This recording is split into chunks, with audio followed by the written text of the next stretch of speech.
go their way, Team RRQ can just as easily punish them. But let's see if that's gonna be the case. Here on out, round number 2. Remember guys, on this challenge season is best of 3. So that means if Team Altego does not do something, rrqhoshi will be the second team to go to the challenge finals.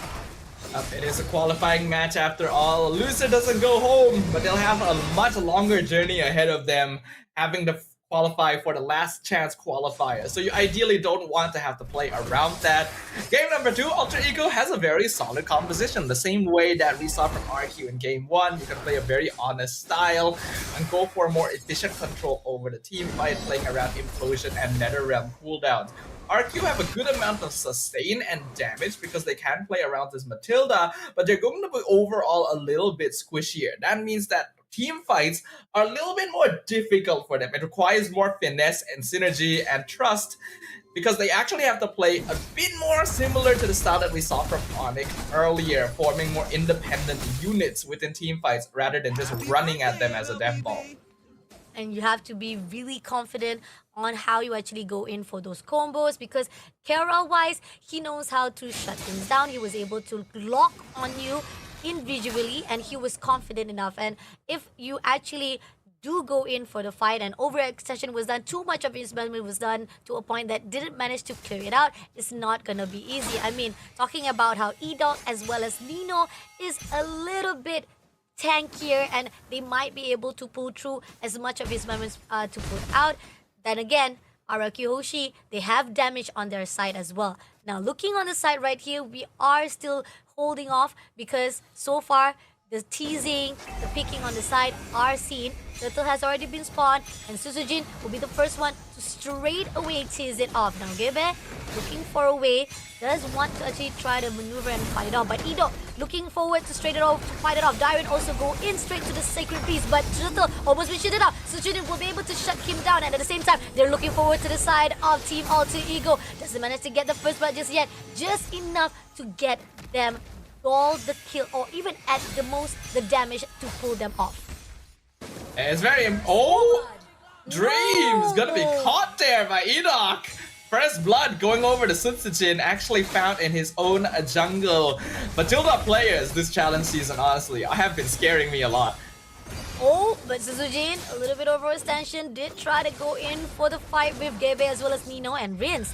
Looking for an opportunity also. He opens up the ultimate and Gebe will be the second as well. Now pushing it, but he managed to actually survive it up. But nope, he was sticking down and now looking for the next one. It's going to be RINZ, been airborne. At the same time, shut down by Dreams as well. Now Dreams looking for a way to trade it off, but at the same time, Nino, a little bit of the ambitions will be put out and that's going to be a good trade already for Alter Ego, even though leads comes through to the side of rrqhoshi. Matilda just enables you to play so aggressively, it is ridiculous. RINZ got traded there, but RQ is still going. Suzujin, a little bit overextension and Roundale almost closing in and Roundale managed to shut down Suzujin immediately. That overextension was unnecessary, but at the same time, it gives an opportunity to the side of Team Alter Ego to trade it off. Yeah, there was a lot of faith from Sutsujin that even if he ran into danger, he would be pulled out by the guiding winds. But a really nice flicker for him, but Roundale, the extra bounce from the Ghostbusters is what finished him off in the end. So, Alter Ego gets a little bit back so far. Kill score actually 2-2. The turtle is the only thing that's making the difference for RRQ right now. And you can see that this modification in the draft is making it a little bit easier for them. There's more leeway for Alter Ego to play around now that the tick rail is on their side and they have the nether realm too.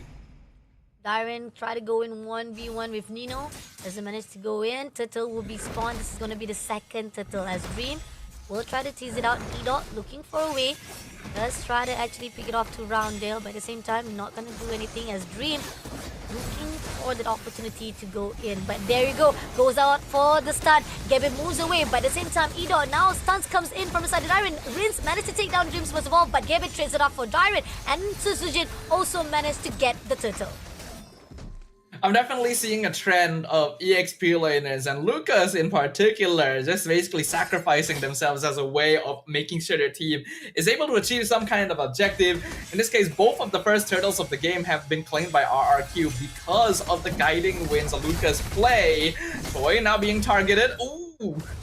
And at the same time, Toy almost close enough to be shut down. But RINZ and Ido will be coming in for the backup. Ino almost close enough. Will be able to move away before become a casualty in the hands of RRQ. They instantly back it off once they see Dreams rounding the corner. Want to play it a bit more safe there. Dyren actually being dragged all the way into the top half of the map to see if they can mess with Heise's farm. Irritel can be pretty scary once you get into that mid-game phase. Sutsujin though, in some trouble.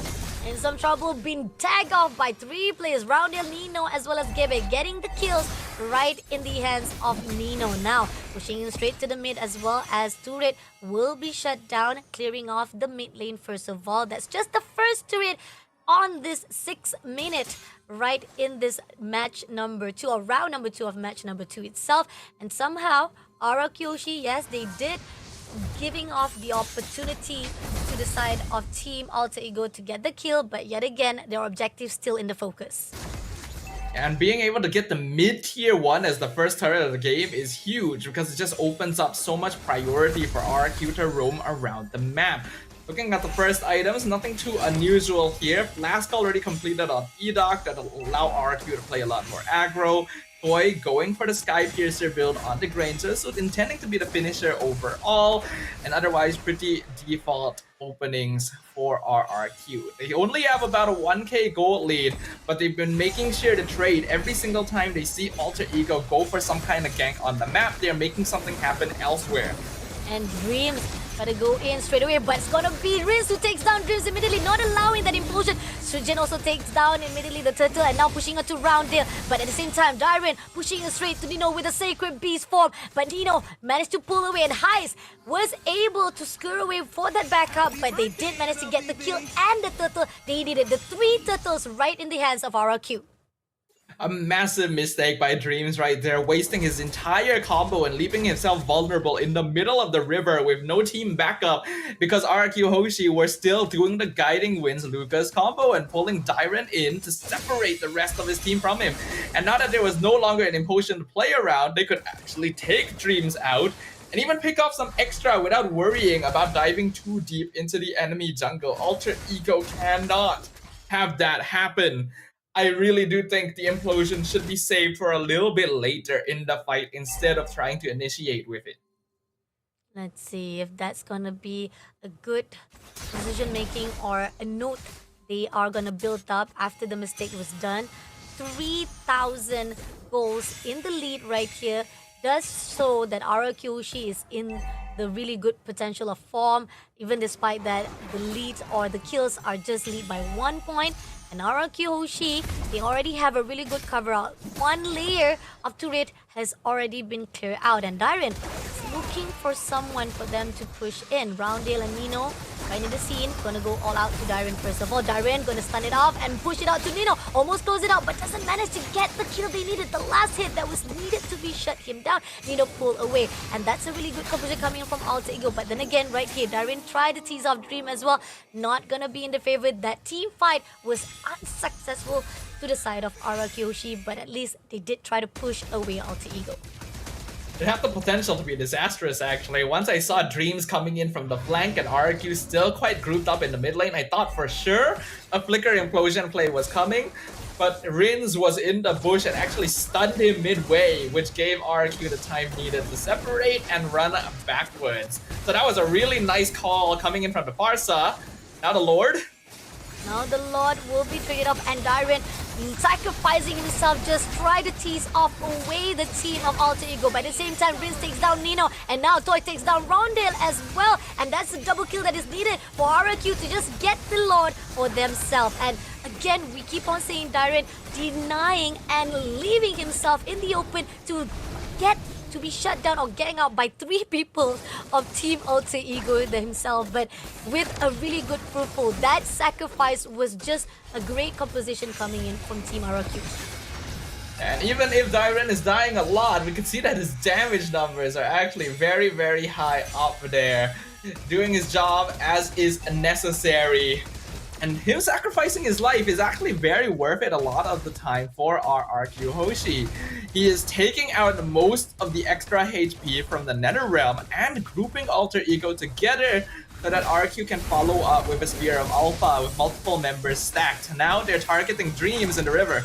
And coming in, Dreams. That implosion will not do anything. Sushijin immediately shuts down Dreams, and now Toy looking for a way to shut down with Gebe as well. So much pressure coming in, and it seems that Team RRQ just almost barely able to get away with another casualty, but Team Alter Ego was able to pull away. Nino got very lucky there. If that had done just a little bit more damage, I'm pretty sure the Sky Piercer would have finished him off. The Holy Defense comes in, Sushijin dives into the backline, gets pulled out. Tower should be taken quite easily from RRQ. They've already zoned Alter Ego completely off of it. Lot will be cleared out, and they are clearing out the marching minions as well so that they can pull in into the top lane as well. Now let's see if it's gonna be Sushijin almost investing himself straight into mid, but at the same time implosion comes through and Dreams able to stun them out, but is it gonna be enough? Dyren shuts down Haze immediately and Toy takes down Dreams. Now looking forward for the next one as Nino will be pulled through. They have a lot of damage. Eno shuts down Nino, and that's gonna be left with 2 more players to Alter Ego. They clear out the second last turret, leaving only top lane, and Team RRQ, they are hungry. They want to go all out right this instant. Marching of the minions to clear out the crystal. Goes all out. Sushijin will be denied by Gavin, but it's going to be a lot of damage already, shutting them down. And crystal will be won as RRQhoshi gets the first win of the day with 2-0 in their hand.